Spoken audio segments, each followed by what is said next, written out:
Hello guys, இன்னைக்கு செல்வி cooking சேனல்ல ராகி தோசை தான் செய்ய போறேன். ரொம்ப ஹெல்த்தியான ரெசிபி. தோசை சுடுறப்ப ரொம்ப கிறிஸ்பியாகவும் இருக்கும், ரொம்ப டேஸ்டாகவும் இருக்கும். அதுவும் இது மேலே வெங்காயம்லாம் போட்டு சாப்பிட்றப்ப ரொம்ப டேஸ்டாக இருக்கும். வாங்க இது எப்படி செய்யறதுன்னு பார்க்கலாம்.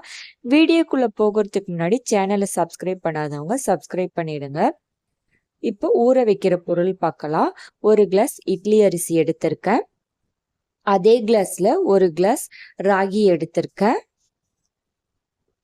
இப்ப இதுல 1/4 கிளாஸ் உளுந்து, 1/2 டேபிள் ஸ்பூன் வெந்தயம், இது ரெண்டுத்தையும் சேர்த்து அரிசியில சேர்த்துக்கலாம். இதை ரெண்டுத்தையும் வாஷ் பண்ணிட்டு தண்ணி ஊற்றி 3 மணி நேரம் ஊற வச்சிருங்க. ஊறினதுக்கு அப்புறம் தண்ணியை வடிகட்டிட்டு மிக்சியில போட்டு அரைச்சிக்கலாம்.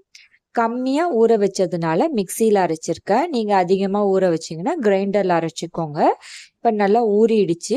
இதை ரெண்டுத்தையுமே சேர்த்து மிக்சியில அரைச்சி எடுத்துக்கிறேன். இப்ப மாவு பேட்டர் ரெடி ஆயிடுச்சு. இதுல தேவையான அளவு உப்பு சேர்த்துட்டு கை வச்சு கரைச்சிக்கிறேன். கை வச்சு மாவு கரைக்கிறப்ப நல்லா புளிச்சு வரும். அதனால முடிஞ்ச அளவு கையில கரைச்சிக்கோங்க.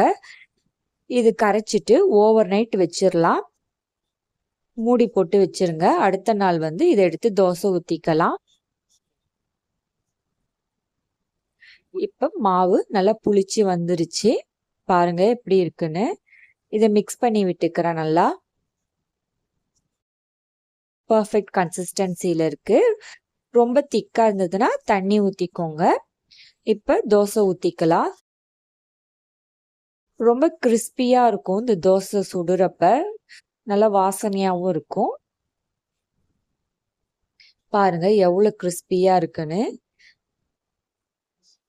இதுக்கு தேங்காய் சட்னி, கார சட்னி, சாம்பார் இதெல்லாம் வச்சு சாப்பிட்றப்ப ரொம்ப டேஸ்டா இருக்கும். ஒரு ஹெல்த்தியான பிரேக்ஃபாஸ்ட்னு சொல்லலாம். கண்டிப்பா செஞ்சு கொடுங்க குழந்தைங்களுக்கெல்லாம். ட்ரை பண்ணி பாருங்க. இந்த வீடியோ பிடிச்சிருந்தா லைக் பண்ணுங்க, ஷேர் பண்ணுங்க, சப்ஸ்கிரைப் பண்ணுங்க. தேங்க்யூ.